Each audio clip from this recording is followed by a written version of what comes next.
오늘 성경 말씀은 히브리서 10장 1절에서 4절의 말씀을 함께 보시도록 하겠습니다. 히브리서 10장 1절부터 4절입니다. 우리 한 목소리로 우리 합독하시도록 하겠습니다. 시작.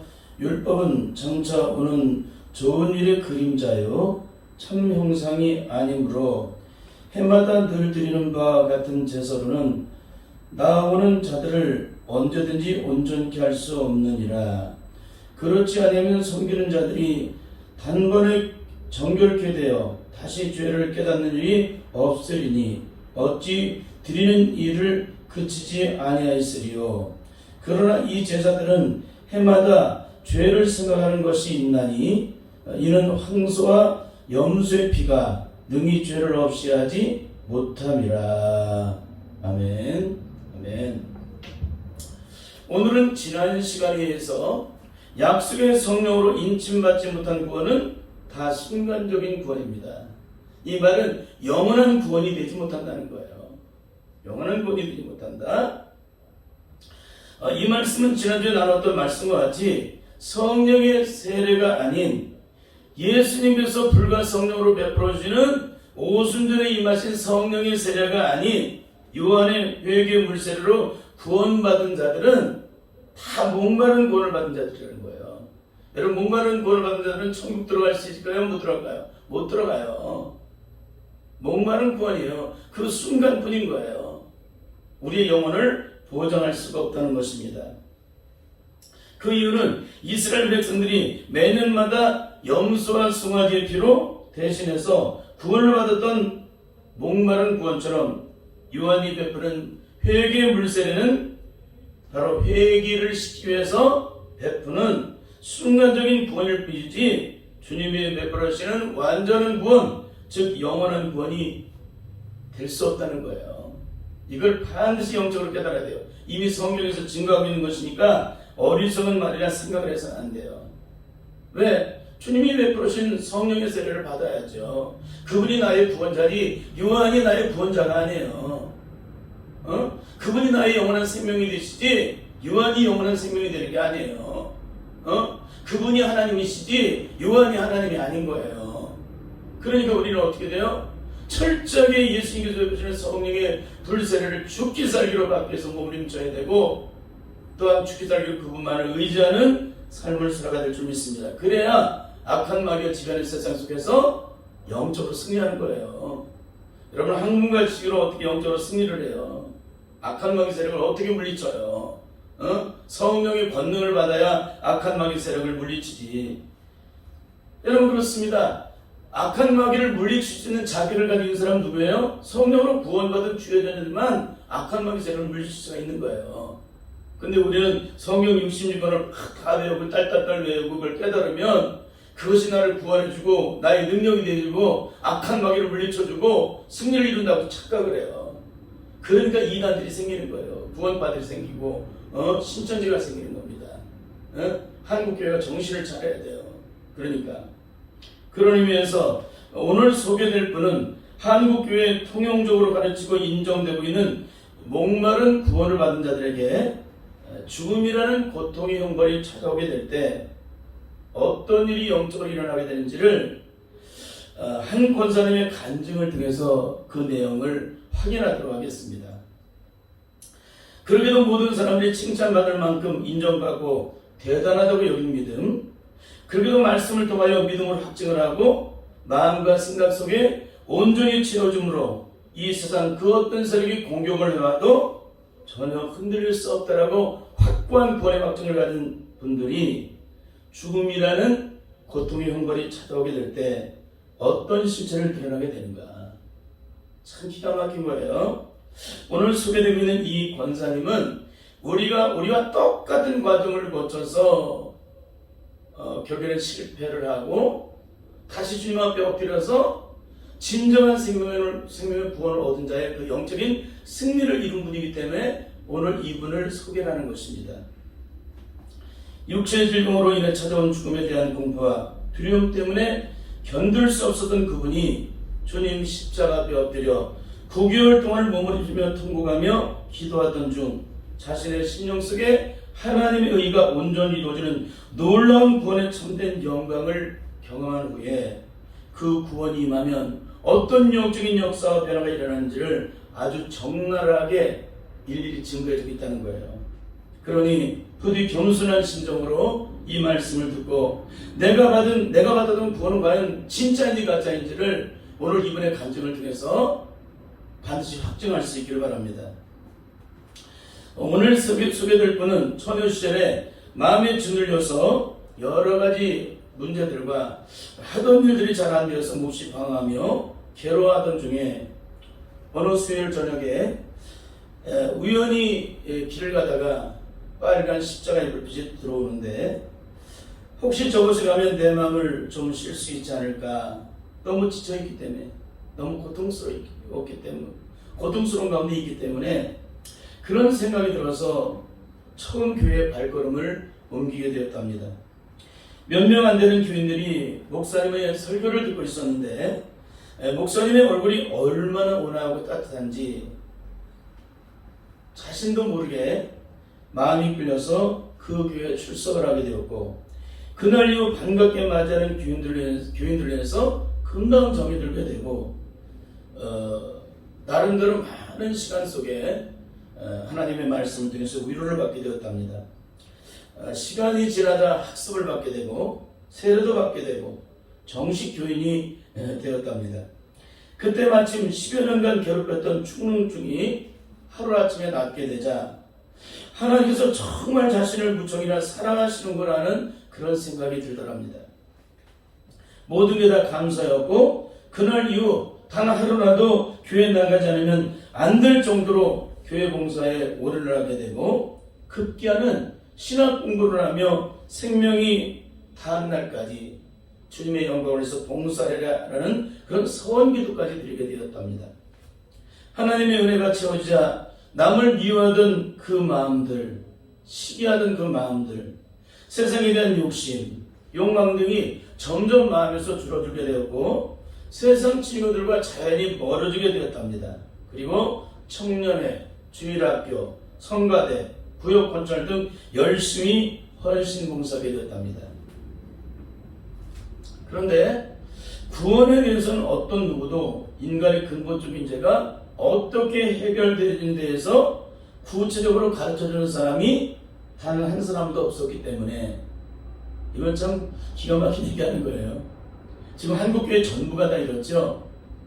구원에 대해서 어떤 누구도 인간의 근본적인 죄가 어떻게 영적으로 해결이 되는지 이론과 식으로 가르치는데 영적으로 해결되는 것을 구체적으로 가르친 사람이 없다는 거예요. 그래서 다만 모든 사람들이 다 똑같이 알고 믿고 있는 나는 예수를 믿으니까 이미 구원받았고 천국에 갈 수 있겠구나 이렇게만 알고 막연하게 믿고 있었답니다. 모든 교인들에게 신앙이 좋다고 칭찬을 받게 되었고 교회는 점점 숫자가 많아지자 정신없이 바쁜 교회 속에서도 나름대로 기뻐하면서 신앙생활을 했답니다. 하지만 자신에게 이상한 일이 하나 일어나고 있는데 그것은 뭐냐면 평소에는 별로 생각이 되지 않았던 지난날의 죄 지었던 것들이 부흥회 때나 신년 때나 또 어떤 특별한 그런 집회나 어떤 특별한 계기가 되게 되면 마치 연례 행사들처럼 여지없이 그 똑같은 실체를 그대로 드러나게 되었답니다. 그때마다 한 행동은 또다시 두 손 들고 회개하게 됐는데 그때 가진 생각은 우리가 어떤 죄를 짓든 주님 앞에 나아가 다 용서해 준다는 사실을 믿고 그저 고백만 하기만 하면 한국교회 모든 성들이 다 그렇게 알고 있는 것처럼 그 죄가 자동적으로 없어진다고 당연하게 생각했었답니다. 1984년 중매로 결혼하게 되고 남편 따라 교회가 옮겨지고 결혼 전에 그러게도 충성스럽게 봉사했던 그 열심은 아기를 갖게 되면서 그리고 집안살림을 하다 보니 점점 식어져 버렸답니다. 자기 나름대로 생각했던 결혼 생활이 되어주지 않으니 불평과 불만은 늘어나만 같고 인내와 겸손과 온유함으로 대해주기를 바라는 남편의 바람과는 달리 이 상황들을 감당하지 못해서 매일 남편과 말씀을 했다고 합니다. 그러던 중 신앙에 큰 도전이 되어지는 일이 생기게 되었는데 긴 시간은 아니었지만 죽음이라는 것을 깊이 생각하게 만드는 질병이 생겼는데 바로 턱 밑에 단단한 혹이 생겼답니다. 스스로 그것이 나쁜 종양이구나 하고 생각했지만 차마 남편에게는 말을 못했답니다. 혼자 마음속으로 끙끙 앓며 고민하고 있었는데 그때 죽음의 공포와 두려움이 밀려오는 것을 이루 말할 수가 없었답니다. 뭐예요? 그게 마치 암인 것처럼 그렇게 딱딱하니까 그렇게 생각을 하니까 그때 죽음의 공포와 두려움이 밀려오는 것은 이루 말할 수가 없었다는 거예요. 이제까지 그렇게도 열심히 하나님 믿었던 그 신앙이라는 것이 한 번에 와르르 무너지면서 만약 지금 죽는다면 남아있는 남편이나 아이 걱정보다도 하나님 앞에 떳떳이 설 수 없다는 것이 자신을 더 고통스럽게 만들었답니다. 죽음의 공포가 얼마나 큰지 날이 갈수록 너무나 두렵고 떨려서 더 이상 감당할 수 없게 되자 결혼 후에는 별로 나가지 않았던 새벽기도에 나가 매일 눈물로 하소연하며 제발 살려달라고 주님께 애원하며 매달렸답니다. 얼마 후 그 병은 종양이 아니라 볼거리인 것을 알게 되어 치료하였지만 그로 인해서 나타난 고통은 그동안 하나님을 의지하고 있다는 자신의 신앙이 얼마나 허무한 것이었는지를 처절하게 깨닫게 되면서 다시금 신앙에 대해서 생각할 수 있는 계기가 되었답니다. 1988년 1월 남편은 교회에서 신앙심이 두텁기로 누구나가 인정될 만큼 소문난 사람이었는데 교회 학교 부장으로 교회 신문 신년회에 그동안 하나님께서 입혀주신 은혜에 대한 감사의 내용과 앞으로 남은 여생 주를 위하여 충성하리라는 간증의 글을 신문에 내게 되었답니다. 하지만 그것은 겉에서 보는 남편의 모습이었고 남편의 속마음은 교회 학교를 잘 이끌어가야 한다는 큰 부담 속에 늘 한계에 부딪히는 신앙생활 자체를 무겁게 생각하고 있었다고 해요. 그래서 집에 들어오면 마태복음 11장 28절부터 30절의 말씀을 하면서 분명히 예수님께서 당신의 자녀에게 시험을 준다고 했는데 왜 열심히 하면 할수록 시험하는 것이 점점 더 무거운 줄 모르겠다며 한탄했다고 합니다. 그런데 그것 때문에 남편과 자신의 생에 엄청난 일이 생겼답니다. 그것은 남편과 같은 부서에서 봉사하던 부목사님 한 분이 그 길을 잃고 나서 남편에게 이렇게 말했답니다. 그것은 구원이 아니라 종교생활에 불과한 것입니다. 뭐라고요? 그것은 구원이 아니라 종교의 행위에 불과한 것이다. 그렇게 말을 하더랍니다. 집에 돌아온 남편은 몹시 불쾌하면서 하나님만이 판단하시는 구원의 문제를 아무리 목사라지만 너무한다며 막 화를 내더랍니다. 그날 이후 남편은 주일이면 그 목사님의 설교 내용을 하나하나 일일이 적어와서는 성경의 내용과 다른지 계속 대조를 했답니다. 밤낮 할 것 없이 성경을 정밀히 파고드는 남편은 히브리서 10장 17절부터 18절에 기록된 또 저희 죄와 저희 불법을 내가 다시 기억지 아니하라 하였으니 이것을 사하였은즉 다시 죄를 위하여 제사 드릴 것이 없느냐는 말씀에 마음이 부딪히게 되고 고민이 시작이 되었답니다. 남편은 하나님께서 모든 죄를 사하여 주셨기 때문에 제사 드릴 것이 없다고 선언하고 계시는데 왜 우리는 매주일 매 예배 드릴 때마다 지은 죄를 용서해달라고 기도하고 있는 것인가? 이것은 뭔가 앞뒤가 맞지 않는 것이 아닌가? 그런 생각이 들더랍니다. 한국교회 대부분의 대표 기도를 시키면 뭐예요? 꼭 그 기도를 하잖아요, 장로님들이. 응? 그 회개가 이루어진 자는요, 더 이상 그 회개 기도 안 해요. 참 기가 막히는 것을 오늘 이 권사님이 기록해 놓은 거예요. 너무 감사한 거예요. 어? 하나님 용서해 주세요. 그런 얘기가 없어요. 예수님이 거듭난 자들. 그거는 거듭난 자만이 아는 거예요. 어? 매번 회개하고 또 회개하고. 절대 구원받은 자의 영적인 삶이 아닙니다. 또 이것이 우리 교회만인 그런 것이 아니고 한국교회 대부분 교회가 그렇게 하고 있는데, 그렇다면 과연 성경이 잘못된 것인가? 아니면 한국교회가 잘못된 것인가 하는 갈등이 생기더랍니다. 성경은 하나님의 말씀이기 때문에 당연히 잘못될 리가 없다, 그런 생각이 마음에 확증되자 그날 이후 성경 말씀들을 믿기 위해서 하나님께 부르짖게 되었답니다.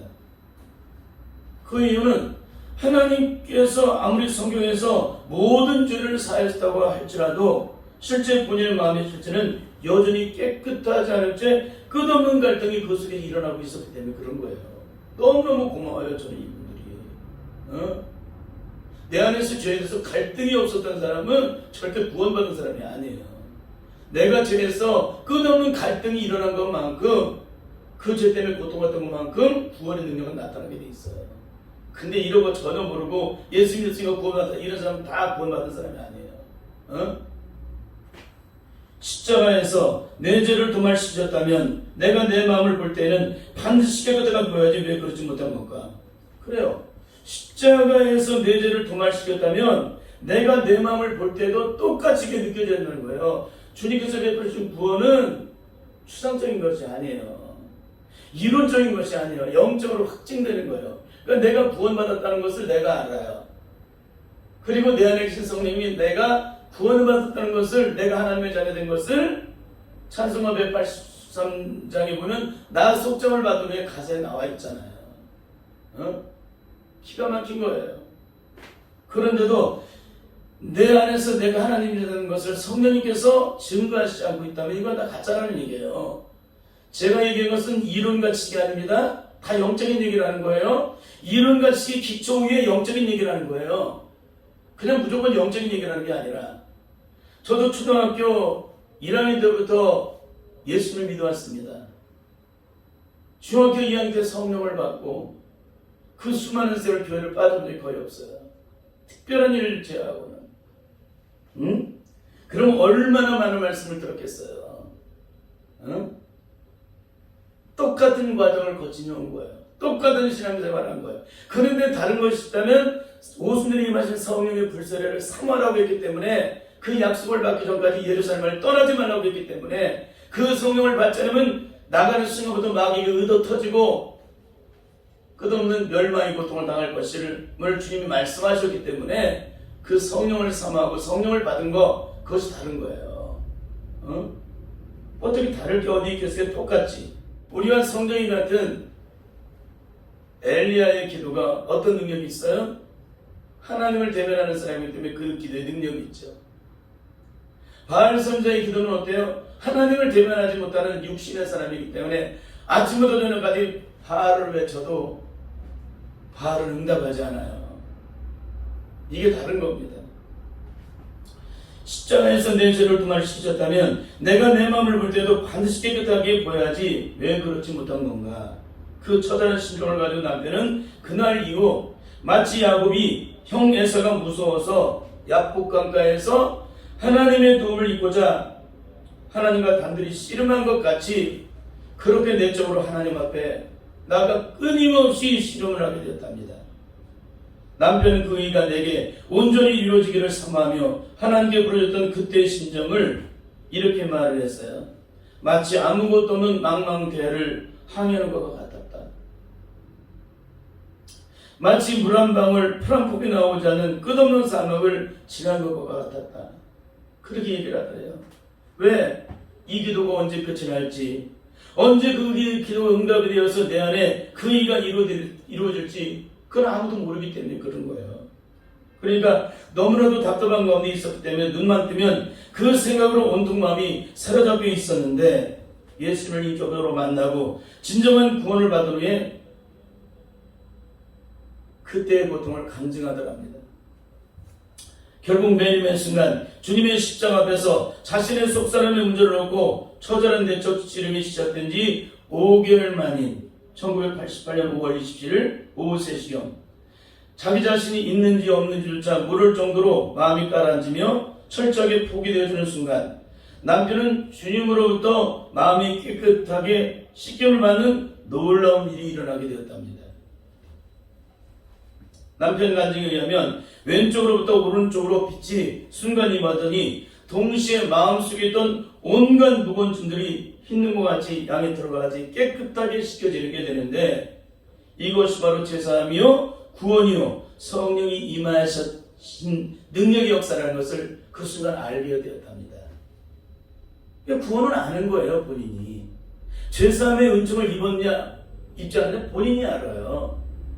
그리고 내가 혹시라도 그걸 잘못 생각하고 있을지라도 내 안에 계신 성령님께서 내가 구원받은 증거를 내 측에 안에서 끊임없이 증거를 했어요. 왜? 이전과 내가 180도로 달라졌다는 걸 끊임없이 내 삶 속에 그걸 증거하고 계시기 때문에 그러는 것입니다. 그때 저는 남편 옆에서 일을 하고 있었는데 갑자기 남편이 평화로다 하늘을 위해서 내려오리라는 찬송을 부르면서 매우 감격하는 표정을 지금도 잊을 수가 없답니다. 사실 그 당시 저는 남편보다 이틀 먼저 갈라디아서 2장 20절 내가 그리스도와 함께 십자가에 못 박혔나니 그러니 이제는 내가 산 것이 아니요 오직 내 안에 그리스도께서 사신 것이라. 이제 내가 육체 가운데 사는 것은 나를 사랑하사 나를 위하여 자기 몸을 버리신 하나님의 아들을 믿는 믿음 안에서 사는 것이라.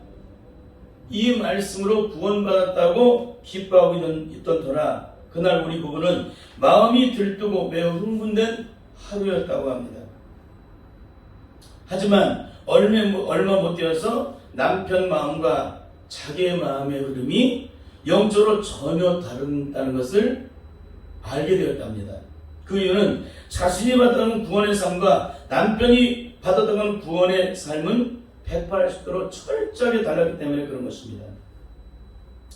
자신은 구원을 받았다고 하는 전과 후가 그 삶이 전혀 다르게 변하지 않았고 여전히 이전의 모든 문제 앞에서 여전히 고통하고 그 고통 속에 매여서 살아가고 있는데 남편은 전혀 아니었답니다.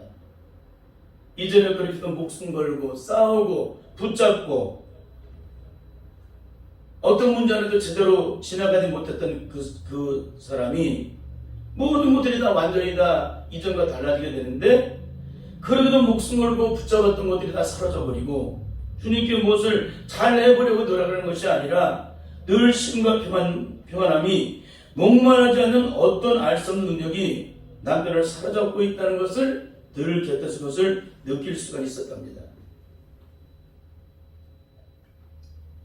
그날 이후 남편은 저에게나 다른 교인들에게 늘 질문하는 것이 있었는데 항상 언제든지 마음이 깨끗하느냐 하는 질문이었답니다. 그때마다 다시는 그 말이 전혀 이해가 되지 않았답니다. 날이면 날마다 육신 속에서는 더럽고 추한 것이 끊임없이 나오는데 어떻게 항상 마음이 깨끗할 수가 있는 것일까 하고 말입니다. 육신의 마음 속에서는 끊임없이 추한 것이 나오는데 더럽고 추한 것이 나오는데 어떻게 항상 마음이 깨끗할 수 있는 것일까? 그런데 남편은 항상 언제든지 깨끗함이 증거된다는 것입니다. 자기 마음과 생각이 늘 깨끗하다는 것입니다. 권사님은 그때 도대체 이 부분을 이해할 수가 없더랍니다. 어떻게 그런 일이 있을 수 있을까? 나도 똑같이 구원을 받았는데 기가 막히죠? 어떻게 남편은 되고 나는 왜 되지 않는 것일까 하고 말입니다. 저는 남편과 함께 일을 하고 있었기 때문에 하루 24시간을 늘 같이 지내고 있습니다. 하나님께서는 하나님의 의를 수여한 남편의 마음과 그 의를 수여하지 못한 구원받았다고 하면서 그 일을 수여하지 못한 제 마음의 차이를 시간이 지남에 따라 더욱더 뚜렷하게 그것을 보여주셨습니다. 남편은 어느 때 어떤 상황을 만나든지 그 마음이 늘 평화롭고 쉼 가운데 있는 것을 볼 수 있었습니다. 그리고 늘 한날의 소망을 갖고 주님과 교제하며 즐거워했습니다. 영적인 사람은 주님의 교제를 하는 거예요. 이렇게 몰라요. 세상 사람은 사람들에게 복음을 전할 때는 충만하여 자기가 예수님을 언제 어떻게 또 어떤 상에서 만나게 되었는지를 또한 그분을 진짜 만나게 되면 어떤 영적인 변화와 역사가 일어나게 되는지 아주 상세하게 분명하게 증거를 했답니다. 마치 사도행전에 나오는 사도 바울이 다메섹 도장에서 빛 가운데 임하신 예수님을 만난 이야기를 만나는 사람들에게 분명하게 전했던 것처럼 말입니다. 남편은 늘 자기 마음의 깨끗함과 평강을 거침없이 쏟아놓았답니다. 이전에 시적으로 가득 찬 채 자기로 가득 찼던 그때와는 전혀 벽값이도록 완전히 다른 사람이 되었답니다. 그때부터 저는 고민이 시작되었습니다. 과연 남편이 증거하기는 항상 언제 어느 때든지 마음이 깨끗한 것이 어떤 것일까? 과연 그런 일이 있을 수 있을까? 하면서 자신이 받았던 구원에 대해서 의심이 들기 시작했답니다. 이게 너무너무 중요한 거예요. 그러면서도 늘 자신을 자유했대요. 그래 나는 그때 분명히 그 말씀을 통하여 구원을 받았잖아. 이 사람은 뭘로 구원받은 거예요? 그때 그 말씀을 통하여.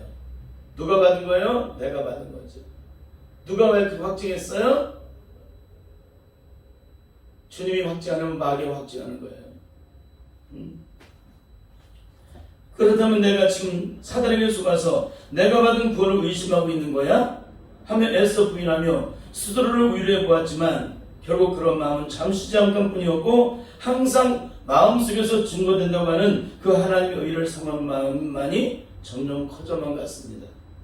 그때부터 저는 성경 말씀을 창세기부터 다시 읽기 시작했습니다. 과연 어떤 사람들이 하나님의 은혜를 입었으며 어떤 위치, 어떤 형편에 있던 사람들이 예수님을 만나 은혜를 입게 되었는지, 그야말로 저 역시 남편과 같이 성경 속을 찾아 헤매게 되었습니다. 복음의 말씀들은 거의 외울 정도로 찾아봤고 마음의 짐이 너무 무겁고 답답하여 일을 하다 말고 이불을 쓰고 기도도 하다가 울기도 많이 울었습니다.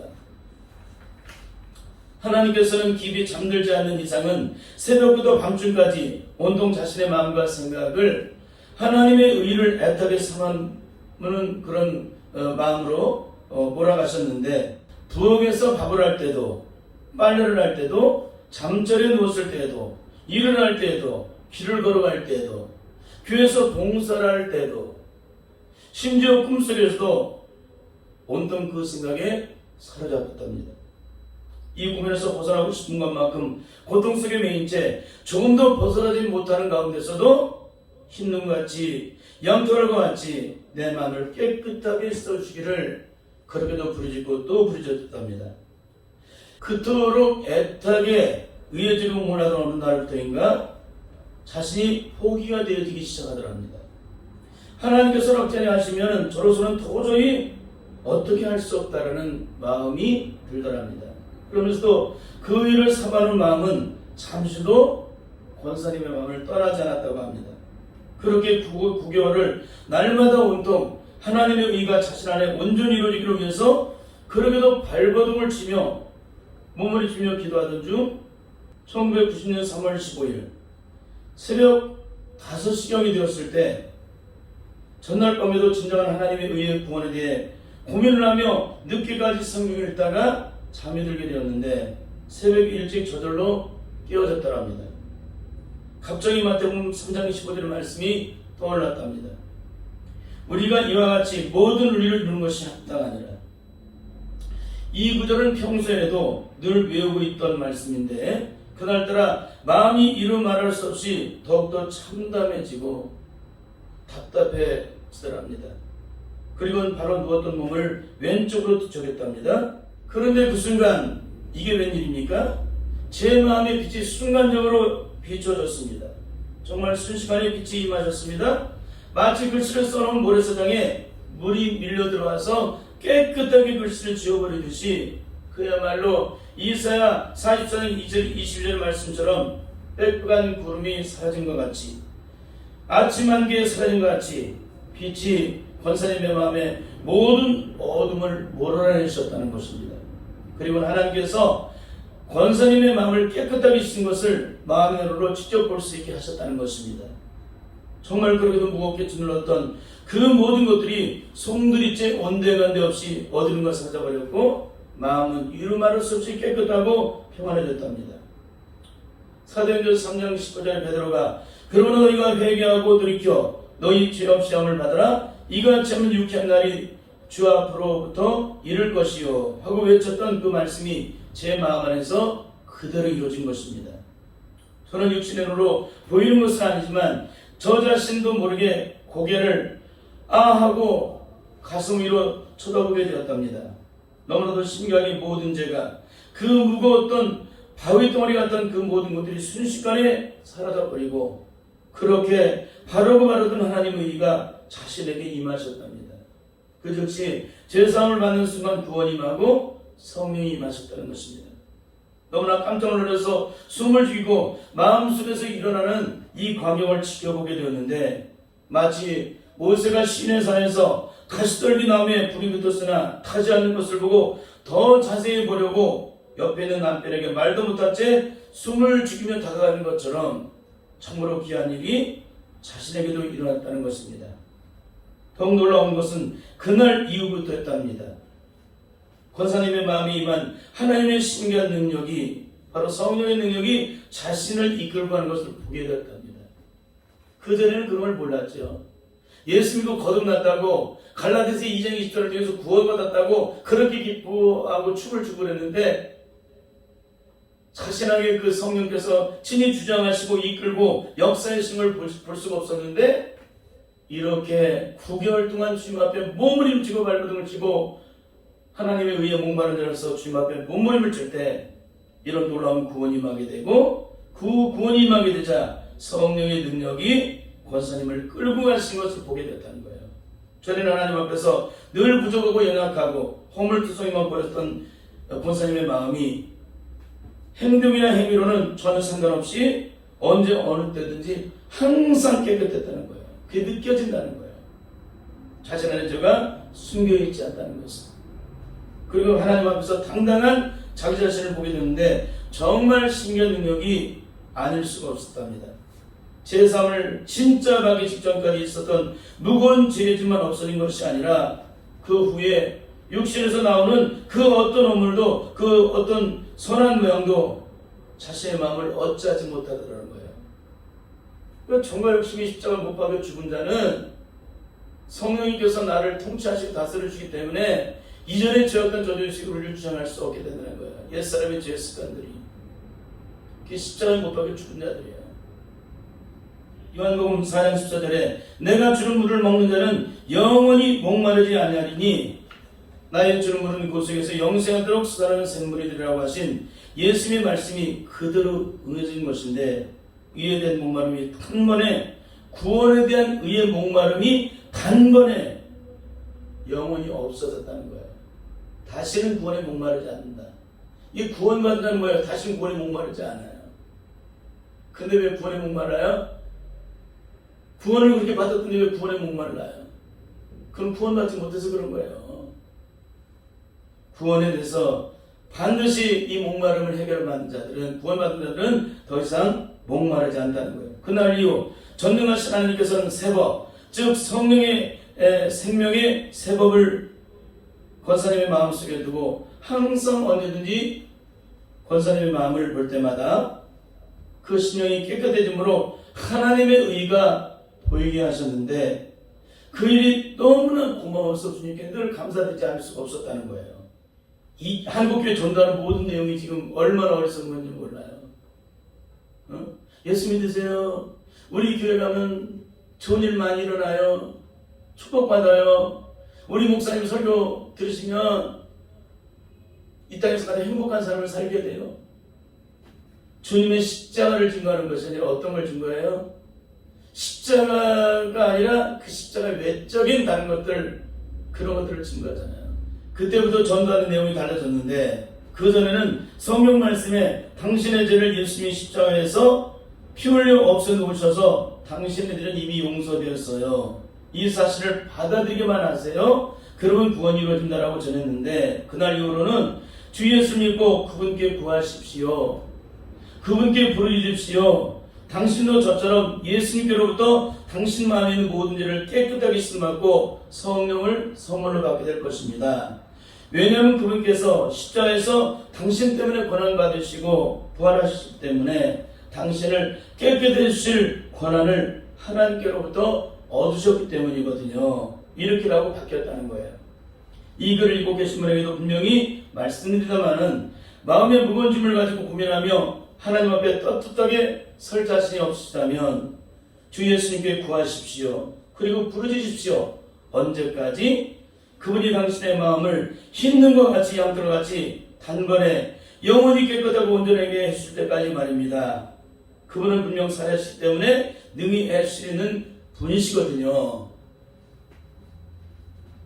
우리 언제까지 부르짖어야 죄사함을 깨끗하게 씻음받기까지. 우리 언제까지 기도해야 돼요? 성령의 불세례를 받기까지. 중대 포기하는 건 믿음이 아닌 거예요. 그건 성식이지.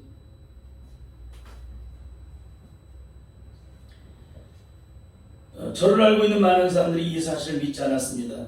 어떤 사람은 그렇게 어려워서 어떻게 구원을 받을 수 있냐는 사람도 있었습니다.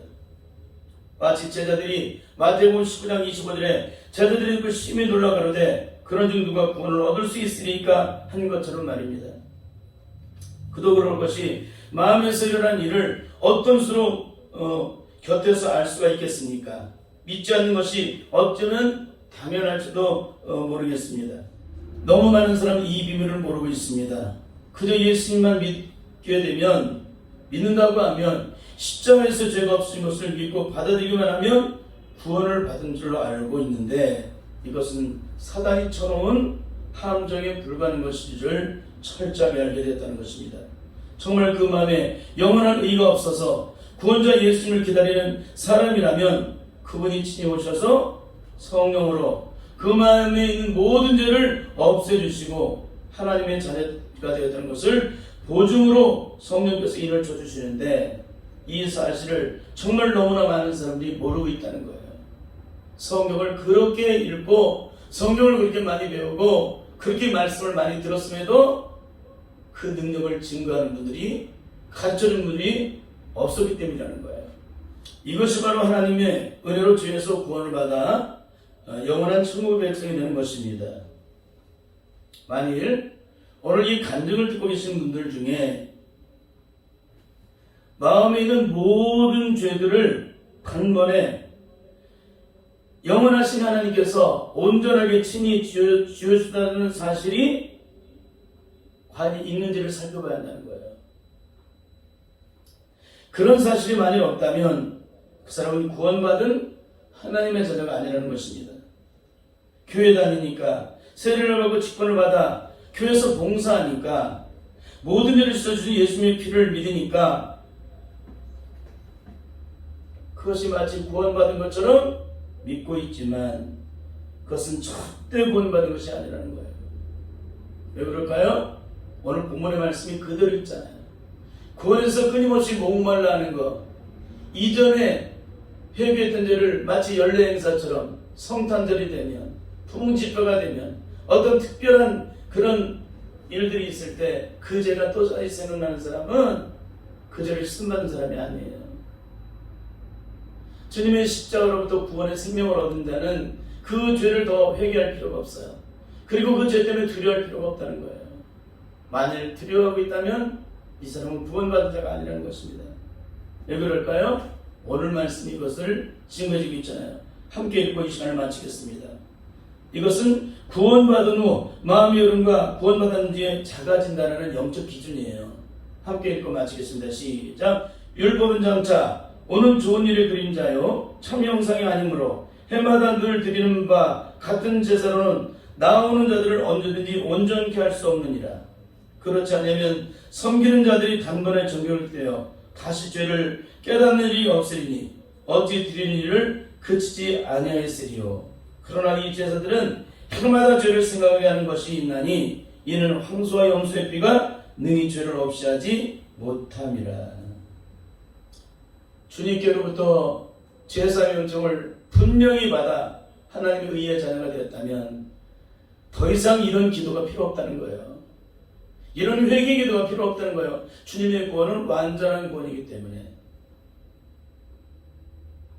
반드시 이 말씀을 깨달을 수 있길 바라요. 이걸 깨닫지 못하면 언제나 절망과 죽음 속에 살다가 결국 멸망길로 가게 될 것입니다. 이거는 진짜 구원에 대한 영적 기준을 세워주고 있는 거예요. 반드시 성령 안에서 주님 앞에 기도함으로 깨닫게 되고 이분들처럼 몸부림치며 기도함으로 반드시 그 생명을 얻어 영원한 생명을 얻고 영원한 자유를 얻는 그런 귀하고 복된 주의 자녀들이 다 될 수 있기를 바랍니다. 그렇게 되면 사단의 육육육박과 더 이상 두려울 필요가 없는 거예요. 반드시 잊지 마시기 바랍니다.